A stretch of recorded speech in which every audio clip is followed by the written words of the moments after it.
இருந்தாலும் இன்னைக்கு நம்ம விசேஷமாய் அதை நம்ம தியானிக்க போகிறோம். ஆயத்தத்தோடு இருங்கள். தேவன் உங்களை ஆசீர்வதிப்பார். ஹல்லேலூயா, ஹல்லேலூயா. எடுத்து வாசிங்க. பெண்கள் நம்ம எப்படி இருந்தா நம்ம கூட இருக்கிறவர்கள், கணவன்மார்கள் எப்படி வருவாங்க ஆலயத்துக்கு, நம்மளை பார்த்து தான் அவங்கள ஒரு இன்ஸ்பயர் ஆகணும், நம்மளோட பிள்ளைகளும் ஆகணும். ஹல்லேலூயா.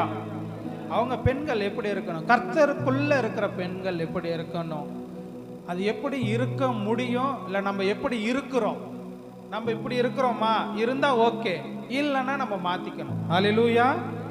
நீதிமொழிகள் 31ஆம் அதிகாரம் 5வது வசனத்துல, 31:15.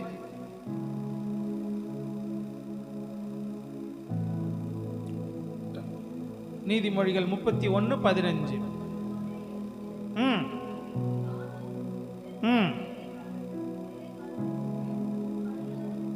படி அளக்கிறாள். ஹல்லேலூயா. பெண்கள் எப்ப எழ வேண்டுமா சொல்லுங்க? இருட்டுனா எப்ப? சாயந்தரம் 6 மணிக்கு 7 மணிக்கு கூட தான் இருட்டாகுது, அப்ப நான் முழிச்சிட்டு தான் இருக்கிறேன்னு சொல்லலாம். ஆனா காலையில விடிய காலம் அப்பனா இருட்டோட எழுந்தனா எத்தனை மணிக்குன்னு நீங்களே சொல்லுங்க. 4 மணி இல்லை 5 மணி. 5 மணிக்கு எந்திரிக்கிற பெண்கள்லாம் எத்தனை பேர்? இல்லை 6 மணிக்கு எந்திரிக்கிற பெண்கள்லாம் எத்தனை பேர்? இல்லை 8 மணிக்கு எந்திரிக்கிற பெண்கள்லாம் எத்தனை பேர்? கேள்வி நம்ம கேட்க வேண்டாம், அது அவங்கவுங்களுக்கு உண்டானது. ஹல்லேலூயா. பெண்கள் முதலாவது கர்த்தருக்குள்ள இருக்கிற பெண்கள் இருட்டோட எழுந்து தன் வீட்டாருக்கு ஆகாரம் கொடுத்து. இப்ப எப்படி இருக்குதுங்க? பெண்கள் எழுந்திருக்கிறது இல்ல. இப்ப எப்படி எழுந்திருக்கிறாங்க? கணவர்கள் தான் எழுந்திருச்சு என்ன பண்றாங்க? டீ போட்டு கொடுக்குறாங்க. கணவர் தான் எழுந்திருச்சு என்ன பண்றாங்க? பெண்களை எழுப்புறாங்க. அப்ப அந்த பெண்கள்லாம் யாரு? நான் சொல்ல வேண்டிய அவசியம். கர்த்தருடைய வசனம் சொல்லுது, பெண்கள் இருட்டோட எழுந்து தன் கணவருக்கு ஆகாரம் கொடுக்கிறார். அதிகாலையில சீக்கிரமா எழுங்கும். ஹல்லேலூயா. நம்ம அது விசுவாச பிள்ளைகள் வீட்டில் இது நடக்காதுன்னு நான் விசுவாசிக்கிறேன். ஹல்லேலூயா, ஹல்லேலூயா. இருட்டோட எழுந்துரும். இன்னி கர்த்தருடைய பிள்ளைகள் வசனம் இப்படியா சொல்லுகிறது, அதிகாலையில் எழும்ப வேண்டும். 3 மணி, அதுக்குன்னு 3 மணிக்கெல்லாம் எந்திரிச்சு பிரியாணி செஞ்சுட்டு எந்திரியா உட்காந்து சாப்பிடியான்னு சொல்லக்கூடாது. பாஸ்டர் சொல்லிட்டாரு, வசனம் சொல்லுது, இந்தா வேலை உனக்கு சாப்பாடு கொடுக்குறேன், அப்படி என்ன பண்ணக்கூடாது சொல்லுங்க. அதிகாலைல சீக்கிரமா எழுந்திருச்ச, என் வேலை முடிஞ்சது, போ, சாப்பாடு தானே உனக்கு கொடுக்கணும். குணசாலியான ஸ்திரீ எல்லாத்திலும் கவனமா இருக்கிறார். ஹல்லேலூயா, ஹல்லேலூயா. ஒரு 5 மணி இதுதான். 5 மணிக்கு எந்திரிச்சு முதல்ல எந்திரிச்ச உடனே வசனம் சொல்லுது, இருட்டோட எழுந்து தன் வீட்டாருக்கு ஆகாரம் கொடுக்கணும். எழுந்திரிச்ச உடனே கிச்சனுக்கு போகணுன்னு சொல்லிடக்கூடாது. எந்திரிச்ச உடனே என்ன பண்ணுங்க? முழங்கால் படியிடுங்க. ஒரு 10 நிமிஷம் 15 நிமிஷம் அரை மணி நேரம் ஜெபிங்க. ஜெபித்த உடனே அதுக்கப்புறம் உங்களுடைய வேலைகளை முடியுங்க. அதுக்கப்புறம் வசனத்தின்படி செய்யுங்க. இது எழும்ப வேண்டிய முறை ஒன்று இருக்கிறது. ஹல்லேலூயா, ஹல்லேலூயா. 6 மணி வரைக்கும் தூங்கிட்டு 7 மணி வரைக்கும் தூங்கிட்டு அதுக்கப்புறம் செஞ்சு அதுக்கப்புறம் அறக்க பறக்க ஓடி அந்த நாள் ஃபுல்லாகவே நம்மளுக்கு ஒரு பிரச்சனையாகவே இருக்கும். ஹல்லேலூயா. கர்த்தருடைய பிள்ளைகள் இருட்டோட 5 மணினா 5 மணி. ஹல்லேலூயா. குணசாலியான ஸ்திரீ எல்லா வேலைகளிலும் கண்ட்ரோலாக இருக்கிறார். அதுக்கப்புறம் வசனம் சொல்லுது 20வது வசனத்தில் வாசிங்க. அது அதிகாரம் 20வது வசனம்.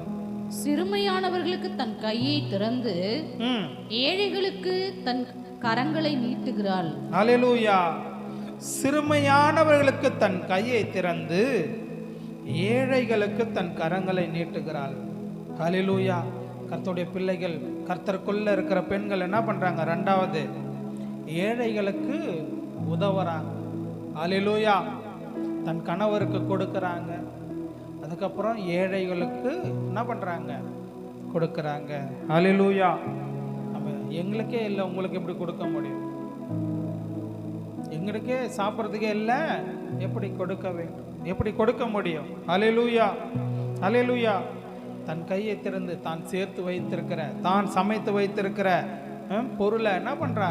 ஏழைகளுக்கு கொடுத்து உதவுகிறாள். அல்லேலூயா. அப்படியேற்பட்ட பெண்கள் தன் கணவன் என்ன பண்ணும்? சாட்சி கொடுக்கிறவர்களாய் காணப்படணும். தன் கணவன் நல்ல அதுவா சோறும் கொடுக்கறதில்ல, ஒன்றும் கொடுக்கறது, என்னை மதிக்கிறது இல்லை அப்படின்னு பேர் எடுக்கக்கூடாது. என் மனைவி என்ன பண்றா? நல்லா பார்த்துக்கிறான் என்று சாட்சி கொடுக்கணும். அதே 31:29வது வசனம் வாசிங்க. அநேகம் பெண்கள் குணசாலிகளாய் இருந்ததுண்டு, நீயோ அவர்கள் எல்லாருக்கும் மேற்பட்டவள் என்று அவளை புகழ்கிறான். அல்லேலூயா. உங்களுடைய கணவர் உங்களை என்ன பண்ணும்? உங்களை குறித்து சாட்சி கொடுக்கணும்.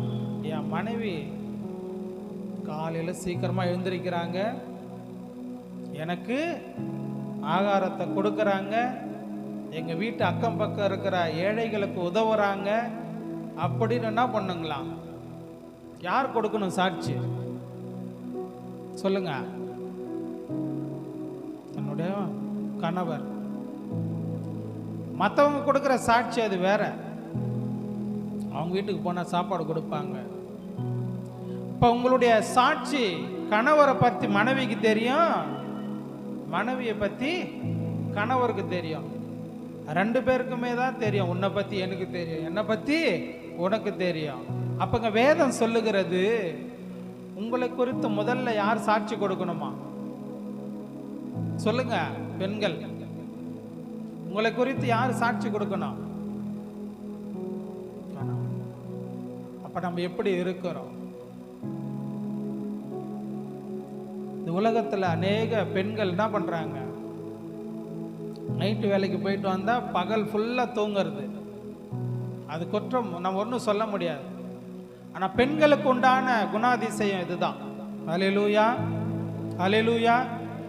இப்ப எல்லாம் ட்ரெண்டிங் மாறி போச்சு. நீயா நானாவோ ஏதோ ஷோலாம் நடத்துறாங்க. அது வித்தியாசமான ஷோவா இருந்தாலும் ஆளுக்கு பாதி சரி சமமாக தான் இருக்கணும். நான் ஒரு நாள் பாத்திரம் தேய்ச்சா நீ ஒரு நாள் தேய், நான் ஒரு நாள் துணி துவைச்சா நீ ஒரு நாள் துவை. ஆதி காலத்து பெண்கள்லாம் என்ன பண்ணுவாங்க? கணவருடைய பெயரை கூட சொல்றதுக்கு என்ன பண்ணுவாங்க? பயப்படுவாங்க. கணவர் பேரை கூட சொல்ல மாட்டாங்க. இப்ப இருக்கிற பெண்கள் பேரையும் சொல்றாங்க, பேருக்கு மேல இவங்க பேர் வைக்கிறாங்க. அல்லேலூயா.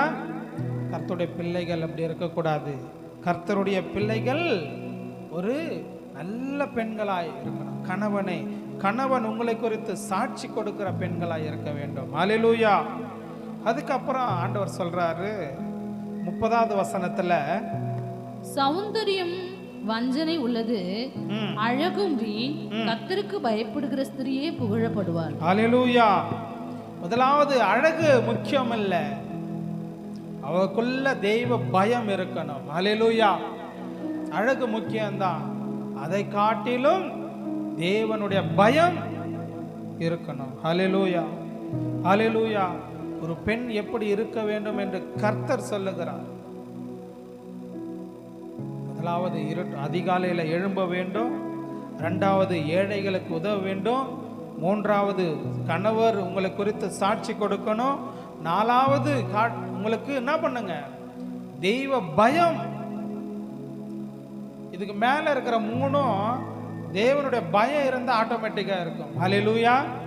தேவனுக்கு பயந்தவர்கள் என்று சொன்னால் மேலே இருக்கிற அத்தனையும் உங்களுடைய வாழ்க்கையில் அது யாரும் சொல்லி வர வேண்டிய அவசியமே இல்லை, அது ஆட்டோமேட்டிக்காக இருக்கும். ஹல்லேலூயா, ஹல்லேலூயா, ஹல்லேலூயா.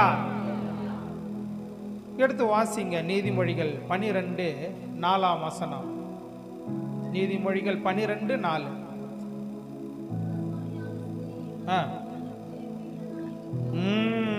இங்க போதும் சார். இப்ப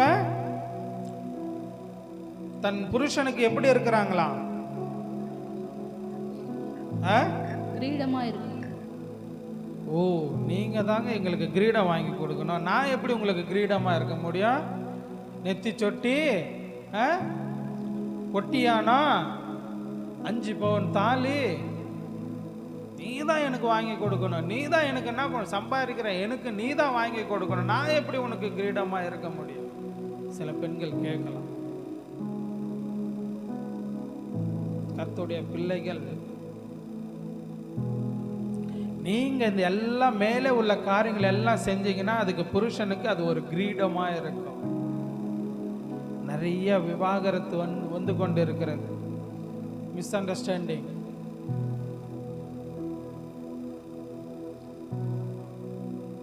சில ஜோக்கு ஏதாவது பண்ணா பிடிக்கலன்னா எங்க அன்பு வருதோ அங்க தாவிடுவாங்க. எப்படி? எங்க அன்பு செலுத்துறாங்களோ அங்க என்ன பண்றாங்க? தாவிடுறாங்க. இங்க வேதம் சொல்லுகிறது, குணசாலியான ஸ்திரீ தன் புருஷனுக்கு கிரீடமா இருக்கலாம். கிரீடமா இருக்கணும். ஒண்ணுமே வாங்கி கொடுக்கலனாலும் நீங்களே பெரிய தங்கம் என்று என்ன பண்ணோம்? புருஷனை மனைவி போட்டுணும், மனைவி புருஷனை போட்டுக்கணும். ஒண்ணுமே நீ என்னத்தான் வாங்கி கொடுத்த, நீ என்ன செஞ்ச? நான் எங்க அப்பாவை அடிக்கடி கேட்பேன், என்னப்பா எங்களுக்காக செஞ்சு வச்சிருக்கீங்க? 5 பிள்ளைங்களை பெற்று எடுத்தீங்க, என்ன செஞ்சு வச்சிருக்கிறீங்க? இப்பதான் தெரியுது என்ன கொடுத்துட்டு போயிருக்கிறேன். உங்களுக்கு புரியும் நினைக்கிறேன். ஹல்லேலூயா, ஹல்லேலூயா, ஹல்லேலூயா. நம்ம அப்படி கேட்கணும் அவசியம் இல்லை. கர்த்தருக்குள்ள இருந்தோம்னா அதை நம்ம கண்கொள்ளா பார்க்க முடியும். ஹல்லேலூயா, ஹல்லேலூயா. குணசாலியான ஸ்திரீ தன் புருஷனுக்கு கிரீடமா இருக்கிறாள். ஹல்லேலூயா, ஹல்லேலூயா. அதே நீதிமொழிகள் 11:6 வாசிங்க. நீதிமொழிகள் 11:6. செம்மையானவர்களுடைய நீதி அவர்களை தப்புவிக்கும், துரோகிகளோ தங்கள் தீவினையிலே பிடிபடுவார்கள். ஹல்லேலூயா. இங்க நல்ல ஒழுக்கமாய் இருக்க வேண்டும். செம்மையானவர்களுடைய நீதி அவர்களை தப்புவிக்கும். அவன் நீதி செய்கிறவளா இருக்கிறாள். ஹல்லேலூயா, ஹல்லேலூயா, ஹல்லேலூயா. அதுக்கப்புறம் எபேசியர் 5 உங்களுக்கு எல்லாருக்கும் பரிச்சயமான வசனம் தான். எபேசியர் 5:3 என்ன வாசிக்கிற? எடுத்து வாசிங்க. எபேசியர் 5:3. மேலும் பரிசுத்தவான்களுக்கு ஏற்றபடி வேசித்தனமும் மற்ற எந்த அசுத்தமும் பொருளாசையும் ஆகிய இவைகளின் பெயர் முதலாய் உங்களுக்கு சொல்லப்படவும் கூடாது. ஹல்லேலூயா, ஹல்லேலூயா. கணவரிடம் பயபக்தியா இருக்கணும். வசனம் எபேசியர் 5:3.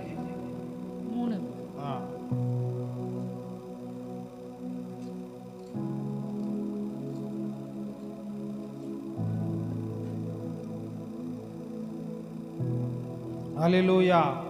உங்களை குறித்து நல்ல சாட்சி கொடுக்கிறவளா இருக்கணும். ஹல்லேலூயா. கர்த்தருக்குள்ள கணவருக்கு பயப்படணும், கர்த்தருக்குள்ள பயப்படணும்.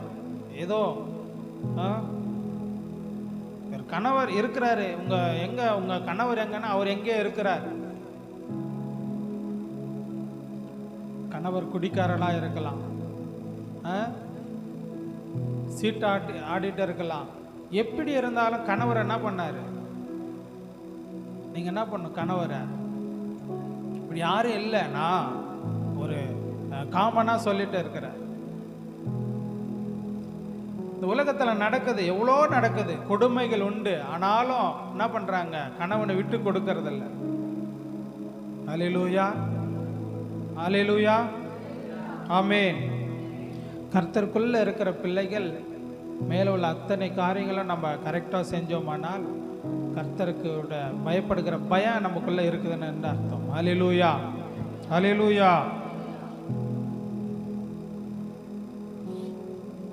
1 பேதுரு 3ஆம் அதிகாரம் 4வது வசனத்தை எடுத்து வாசிங்க. 1 பேதுரு 3:4.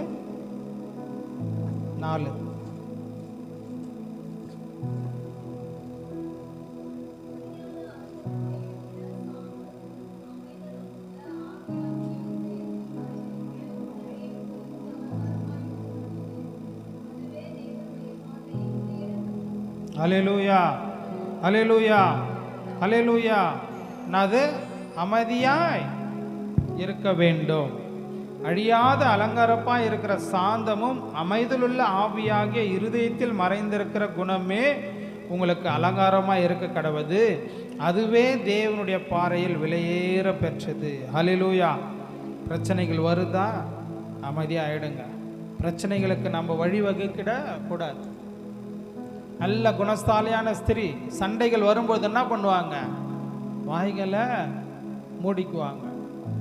2 பேர் பேசுனாங்க, என்ன வரும் சொல்லுங்க?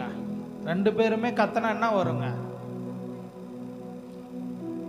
கரெக்டா சொல்லுங்க. 2 பேருமே கத்தனா என்ன வரும்? பிரச்சனை வர்றதுக்கு முன்னாடி ஒன்று வரும். என்ன வரும்? ஒன்றும் தெரியல தானே? சத்தம் வரும். சத்தம் வந்து ஆட்டோமேட்டிக்காக என்ன பண்ணுவாங்க? பக்கத்தில் இருக்கிறவங்களாம் வருவாங்க. பக்கத்தில் இருக்கிறவங்க வந்தால் என்ன ஆகும் சொல்லுங்க? நம்மளுக்கு அவமானம் வரும். இதெல்லாம் நம்மளுக்கு தேவையா? அமைதலோடு இருக்கிற ஸ்திரீ அங்கே பிரச்சனையே இருக்கு. அல்லேலூயா. என்னடா ஒருத்தர் மட்டும் பேசிட்டு இருக்கிறாரு, எதை பார்த்து பேசிட்டு இருக்கிறாருன்னு தெரியலையே.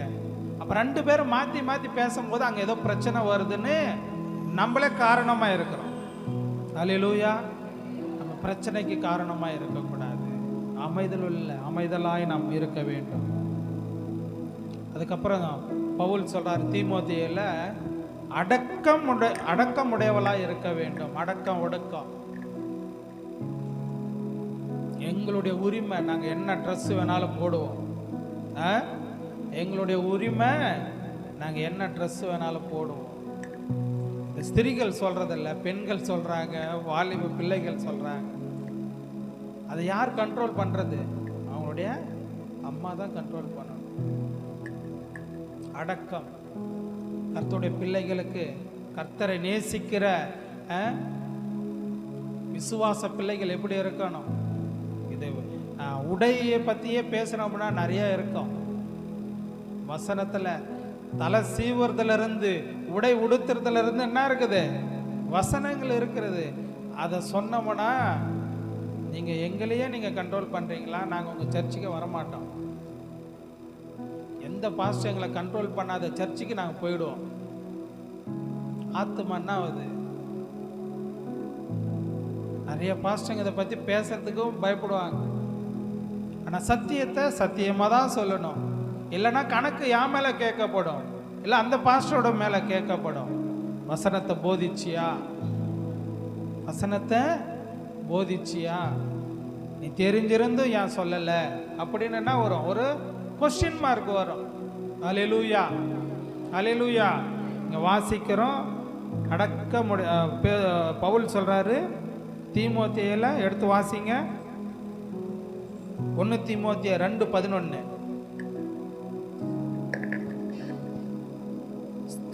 ஸ்திரீயானவள் எல்லாவற்றிலும் அடக்கமுள்ளவளாய் இருந்து அமைதலோடு கற்றுக்கொள்ள கடவள். என்ன போட்டிருக்குது? அடக்கம் வேண்டும். அடுத்தது, அடுத்த வசனம் வாசிங்க. உபதேசம் பண்ணவும் புருஷன் மேல் அதிகாரம் செலுத்தவும் ஸ்திரீயானவளுக்கு நான் உத்தரவு கொடுக்கிறதில்லை. அவள் அமைதியாய் இருக்க வேண்டும். ஆமென். இங்க பாத்தீங்கன்னா பவுல் சொல்றாரு, ஸ்திரீயானவள் முதலாவது அடக்கமுடையவளா இருக்க வேண்டும். 2வது புருஷன் மேல் அதிகாரம் என்ன பண்ணக்கூடாது? செலுத்தக்கூடாது. இப்ப எல்லாம் அதிகாரம் செலுத்துறாங்க. ஒரு பார்வையில என்ன பண்றாங்க? பொட்டி பாம்பு அடங்குற மாதிரி என்ன பண்றாங்க? அடங்கிடுறாங்க. ஒரே ஒரு பார்வை தான், அதுல ஒரு கௌரவம் வேற. பத்தியா, என்னுடைய புருஷன் நான் சொல்றத தட்டாம கேட்கிறாங்க. வசனத்தின்படி பார்க்கோம்னா அது எல்லாம் என்னது, ஒரு நல்லொழுக்கமுள்ள ஸ்திரீ இதெல்லாம் செய்ய மாட்டாங்க. ஹல்லேலூயா, ஹல்லேலூயா. நீங்க யாரும் இருக்க மாட்டீங்க, நான் விசுவாசமா நம்புறேன். ஆனாலும் வசனத்தின்படி நம்ம சொல்லணும் இல்லையா? கர்த்தருடைய பிள்ளைகளுக்கு வசனத்தை போதிக்கும் பொழுது யாரும் சொல்லலையே, இதெல்லாமா பைபிள்ல போட்டிருக்குது. பைபிள் எல்லாருக்கும் உண்டான வசனம் இருக்குது. கர்த்தர் இது 2000 வருஷத்துக்கு முன்னாடி என்ன பண்ணியிருக்காருங்க, தெளிவா எழுதி வைத்திருக்கிறார். நடக்கிறது தான் அவர் என்ன பண்ணியிருக்கிறாரு, எழுதியிருக்கிறார். ஹல்லேலூயா. முதலாவது ஸ்திரீ அடக்கமுடையவளா இருக்க வேண்டும். அதுக்கப்புறம் புருஷன் மேல் அதிகாரம் செலுத்தக்கூடாது. அதிகாரம், அதுதான் ஆண்டவர் சொல்றாரு. சபைக்கு யாரு, கிறிஸ்து தான் சபைக்கு தலை. வேற தலை உலகத்தான் சொல்லுவான், தலை தலை அப்படின்னுவாங்க. ஆனா இங்க வசனம் சொல்லுகிறது கிறிஸ்து அவர்தான் இந்த சபைக்கு தலை. ஆனா குடும்பத்துல தலை யாருக்கு அதிகாரத்தை கொடுத்திருக்கிறாரு? ஆண்டவர் யாருக்கு அதிகாரம் கொடுத்திருக்கிறாரு? கணவருக்கு கொடுத்திருக்கிறாரு. அந்த கணவர் மேல நம்ம அதிகாரத்தை செலுத்தோமானால் நீங்க தலையாயிடுவீங்களா? அது ஒரு காலம் என்ன பண்ணாது, மாறாது, முடியாது. ஹல்லேலூயா, ஹல்லேலூயா. கர்த்தர் அருமையா வசனத்தை எழுதி வைத்திருக்கிறார். புருஷன் மேல் அதிகாரம் செலுத்தக்கூடாது. அதுக்கப்புறம் வசனம் சொல்லுது தகுதியான வஸ்திரம் உடுத்தணும். அதுக்கப்புறம் தெளிந்த புத்தியா இருக்கணும். அதுக்கப்புறம் நற்கிரியைகள் செய்யணும். அதுக்கப்புறம் தேவ பக்தி இருக்கணும். எல்லாத்தையும் காட்டிலும் விசுவாசம் உங்களுக்குள்ளதான் இருக்கணும். ஹல்லேலூயா. கணவர்கள் சில பேர் விசுவாசம் இருக்காது. ஆனா மனைவிமார்கள் என்ன பண்ணுவாங்க, விசுவாசத்தோடு இருக்கும்போது எல்லா காரியத்தையும் கேட்குறாங்க. ஓ சர்ச்சுக்கு வா, என்ன வருவாங்க, இங்க போனா நீ போ, நான் மட்டும் சர்ச்சுக்கு போறேன், நீ போ, என்ன பண்ணு, கறி எல்லாத்தையும் வாங்கிட்டு வந்து நான் வர்றதுக்குள்ளே செஞ்சு வை. அதிகாரம் இருக்கக்கூடாது. எல்லாம் நடக்குது. நான் வர்றதுக்குள்ள என்ன பண்ண, பாத்திரத்தை தொலைக்கி சமையல் செஞ்சு வீடெல்லாம் பெருக்கி வை. நான் வந்து சாப்பிட்ற மாதிரி இருக்கணும். எப்படி வந்து சாப்பிட்ற மாதிரி இருக்கணும். இது ஒரு அதிகாரம். குணசாலியான ஸ்திரீ தன் கணவனுக்கு என்ன பண்றா, இருட்டோட எழுந்து அவனுக்கு செய்ய வேண்டிய காரியங்களை செய்கிறவராக இருக்கிறார். இதுக்கு அப்படியே நேர்மாறா இருக்கிறவங்க யாருன்னு நீங்களே புரிஞ்சுக்குங்க. ஹல்லேலூயா, ஹல்லேலூயா. நற்கிரியைகள், நல்ல கிரியைகள். நம்ம போன வாரத்துக்கு முந்தின வாரத்தில் பேசணும். கிரியைனா என்ன? ஆண்டவர் நம்மளுக்காக செய்த கிரியை, அவர் செய்த அற்புதம் தான் அது கிரியை. அந்த கிரிகள், நற்கிரியை உங்களால் என்ன செய்ய முடியும்? மேலே நம்ம வாசித்தோம் இல்லையா, ஏழைகளுக்கு உதவ வேண்டும், தன் கணவர் ரட்சிக்கப்படலைன்னா ரட்சிக்கப்படணும், தன் வீட்டார் சொந்த பந்தங்கள் ரட்சிக்கப்படலைன்னா ரட்சிக்கப்பட வேண்டும். அதுக்காக உங்களுடைய ஜெபம் கண்டிப்பாக ஆண்டவர் கேட்பார். கணவர்கள் என்ன பண்றாங்க, வேலைன்னு போயிடுவாங்க. அவனுக்கு ஃபீஸ் கட்டணும், நான் இங்கே வீட்டில் இருந்தேன்னா யார் தருவா? மனைவிமார்களுக்கு அப்படி இல்லை. அவங்களுடைய வேலை முடிச்சுட்டு கர்த்தருடைய பாதத்தில் உட்கார்றதுக்கு நிறைய நேரம் கிடைக்குது. ஹல்லேலூயா. அதனால கர்த்தருடைய கிரிய பக்தியில் தேவ பக்தி உங்களுக்கு இருக்க வேண்டும், விசுவாசம் இருக்க வேண்டும். நீங்கள் தான் சொல்லணும். மனைவிமார்கள் ஸ்ட்ராங்காக இருந்தால் தான் புருஷமார்கள் என்ன பண்ணுவாங்க, ஸ்ட்ராங்காக இருப்பாங்க. விசுவாசம் இருக்க வேண்டும். அடுத்தது அன்பு இருக்க வேண்டும். தன் கணவன் மேலே அன்பு இருக்க வேண்டும், பிள்ளைகள் மேலே அன்பு இருக்க வேண்டும். இப்படி இருக்க ஒரே ஒரு உதாரணம் சொல்கிறேன். சென்னையில் ஒரு இன்சிடென்ட் நடந்துச்சு, உங்களுக்கு எல்லாருக்கும் தெரியும். இப்போ என்ன தீர்ப்பு வந்திருக்குது, அது வேற ஒருத்தர் மேலே அன்பு செலுத்தினதுனால வந்த வினை, தன் பெற்றெடுத்த குழந்தைகளையும் சாகடித்து தன் கணவருக்கும் விஷம் கொடுத்தாங்க. ஆனால் அவர் தப்பிச்சிட்டார். ஒரு அன்பு, மாயமானமான அன்பு, தன் பெற்றெடுத்த குழந்தைகளும் என்ன பண்ணியாச்சு, தூக்க மாத்திரை கொடுத்து. இப்ப என்ன நிலைமை, தன் கணவனுக்கு அன்பா இருக்கணும், தன் பிள்ளைகள் பெற்றெடுத்த பிள்ளைகள் மேல அன்பா இருக்கணும். தவறு செய்யும்போது தண்டிக்கணும், தவறு செய்யும்போது தண்டிக்கணும். தவறு செய்யாதப்ப நம்ம எல்லார் மேலும் என்ன பண்ணணும், ஒரு அன்பு செலுத்தணும். அன்பா இருந்தீங்கன்னா அந்த குடும்பத்துல குழப்பங்கள் வருமா? இத்தனை மேல உள்ள அத்தனை சொன்ன காரியங்களும் ஒரு ஸ்திரீனிடத்தில் காணப்பட்டால் அந்த குடும்பத்துல பிரச்சனைகள் வருமா? சொல்லுங்க. அல்லேலூயா. வராது. ஆமென். அல்லேலூயா. அல்லேலூயா. இதெல்லாம் இருந்தது போக உங்களிடத்துல பரிசுத்தம் காணப்படணும்.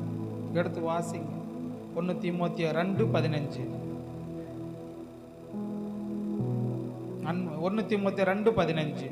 பாவிகளை ரட்சிக்க கிறிஸ்து இயேசு உலகத்தில் வந்தார் என்கிற வார்த்தை உண்மையும் எல்லா அங்கீகரிப்பும் பாத்திரமானது.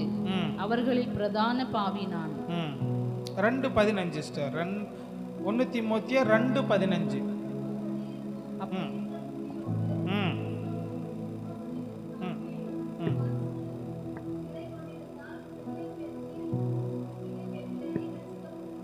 அல்லேலூயா. அல்லேலூயா. இதுல 3 வசனங்கள் இருக்குதுல்ல. விசுவாசம் இருக்கணும், அன்பு இருக்கணும், பரிசுத்தம் இருக்கணும். பரிசுத்தம் இல்லாமல் ஒருவனும் தேவனை தரிசிப்பதில்லையே. பரிசுத்தம் காணப்படணும். உன் கணவன் மேல் அன்பு செலுத்த வேண்டும், ஆண்டவர் மேல விசுவாசம் வைக்க வேண்டும். இது எல்லாம் இருக்கும் பொழுது தேவன் உங்களை ஒரு குணசாலியான ஸ்திரீயாய் வைக்கிறவராய் காணப்படுகிறார். ஹல்லேலூயா. ஹல்லேலூயா. அதே போல நீதிமொழிகள் எடுத்து வாசிங்க. 21ஆம் அதிகாரம் 19வது வசனம் சொல்லுகிறது. நீதிமொழிகள் 21:19. தூற்றிக்கொண்டு திரிகிறவன் 21:19.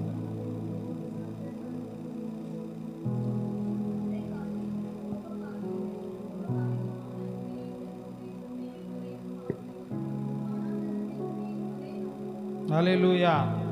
புருஷன் உங்களை பார்த்து சொல்லக்கூடாது, சண்டைக்காரியோட கோபக்காரியோட ஸ்திரியுடன் குடியிருப்பதை பார்க்கலாம் வனாந்திரத்தில் குடியிருப்பது நலம். வனாந்திரம்னா என்ன? நிறைய பேர் சொல்றாங்க கல்யாணமே பண்ணாம இருந்திருக்கலாம், கல்யாணமே பண்ணாம இருந்திருக்கலாம். அந்த டார்ச்சர் பண்றாங்க. என்ன டார்ச்சர்? நல்லொழுக்கமுள்ள ஸ்திரீ தன் வீட்டை கட்டுகிறாள். ஹல்லேலூயா. ஹல்லேலூயா. கோபம் இருக்கக்கூடாது. மனுஷன் புருஷன் என்ன பண்ணோம்? ஐயோ மனைவி கூட இருக்கிறவனுப்பா, அவங்க எதுவுமே கொடுக்கலன்னு அவன் அவங்க பக்கத்தில் இருந்தால் போதும் என்ற சொல்லுகிற மனப்பான்மை என்ன பண்ணோம்? புருஷருக்கு வரம்படி நம்ம நடந்து கொள்ள வேண்டும். இது வேணாம்ப்பா, இது எதுக்கு கட்டிட்டு நான் கஷ்டப்படுறேன், எங்கேயாவது போய் தொலைஞ்சா போதும். இங்கே வசனம் சொல்லுகிறது வனாந்திரத்தில் குடியிருப்பதே நலம் அப்படின்னு என்ன வந்துடக்கூடாது. ஹல்லேலூயா. ஹல்லேலூயா. ஹல்லேலூயா. ஹல்லேலூயா.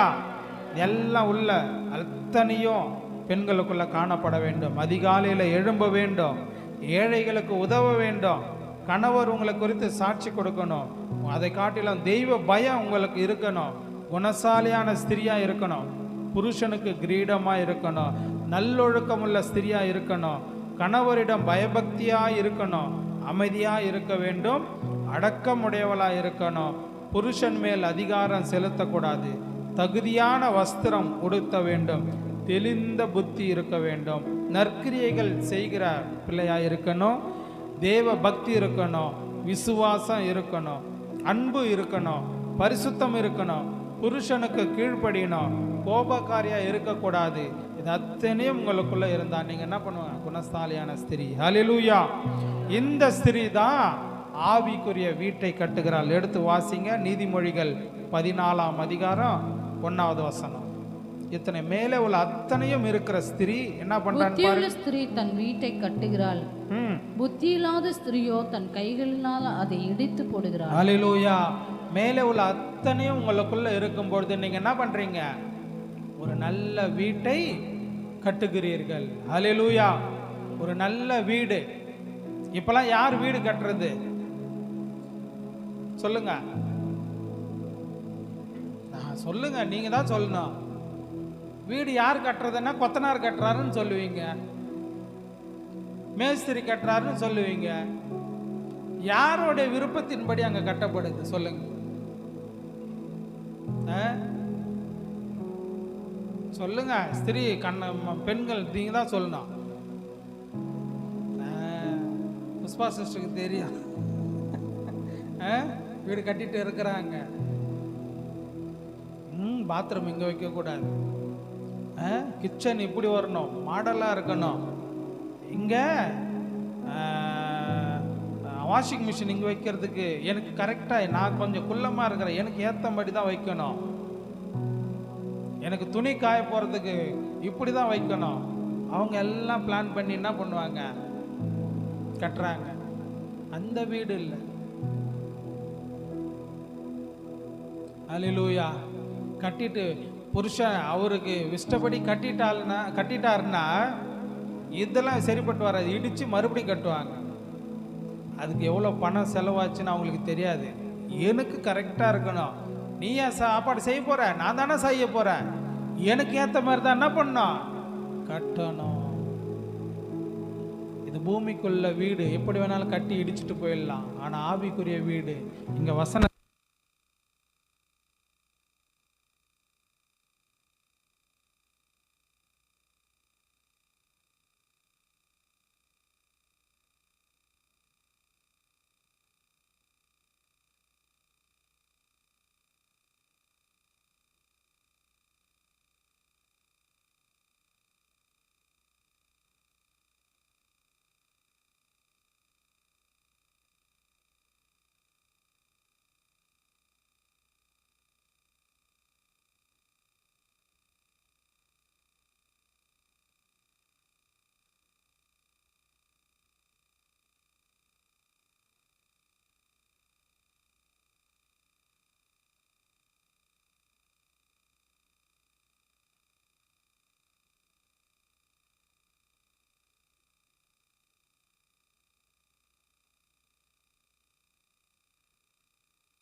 மேலே உள்ள அத்தனை காரியங்களை நாம வாசிச்சோம் இல்லையா?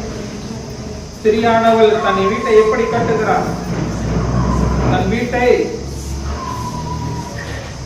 புத்தியுள்ள ஸ்திரீ தன் வீட்டை கட்டுகிறார். புத்தி இல்லாத ஸ்திரியோ அதை தன் கைகளினாலே இடித்து போடுகிறார். இந்த சொல்லுகிறது, இந்த வசனம் ஆவிக்குரிய வசனமாய் காணப்படுகிறது. தன்னுடைய குடும்பத்தை எப்படி வைத்துக் கொள்ளுகிறார், தன் கணவனை எப்படி வைத்துக் கொள்ளுகிறார், தன்னுடைய குடும்பத்தை எப்படி கர்த்தருக்குள்ள அவர் கொண்டு கட்டுகிறாள் என்பது வசனம். நான் மட்டும் ஜெபம் பண்ண பார்த்தாங்க, என்னுடைய குடும்பத்தார் அனைவரும் ஜெபிக்கணும், என்னுடைய குடும்பத்தார் அனைவரும் விசுவாசமா இருக்கணும், என்னுடைய குடும்பத்தார் அனைவரும் கர்த்தருக்குள்ள ஒரே மனையா இருக்கணும், ஒரே விசுவாசமா இருக்கணும், கர்த்தருக்குள்ள ஒரே விசுவாசமா இருக்கணும் என்று அவர் என்ன பண்றாங்க,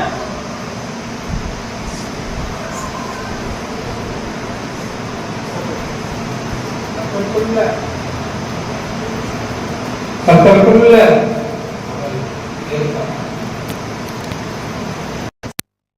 இன்னிலிருந்து நம்ம ஒரு முடிவு எடுத்துக்கொள்வோம். இன்றிலிருந்து ஒரு முடிவு எடுத்துக்கொள்வோம். நான் கர்த்தருக்குள்ள இன்னைக்கு கேட்ட வேத வசனத்தின்படி நான் நடந்து கொள்வேன். ஏதோ ஒரு சில காரியங்களில் நான் தவறு இருக்கலாம், கர்த்தர் இன்னைக்கு என்னோட பேசி இருக்கிறார், இந்த காரியங்களில் நான் தெளிவாக இருப்பேன். நான் கர்த்தருக்குள்ள இருக்கிற பெண், நான் இப்படி தான் இருக்கணும், குணசாலியான ஸ்திரியா நான் இருக்கணும் அப்படின்னு நாம் கர்த்தரிடத்தில் ஒப்பு கொடுப்போமா? ஒப்பு கொடுப்போமா?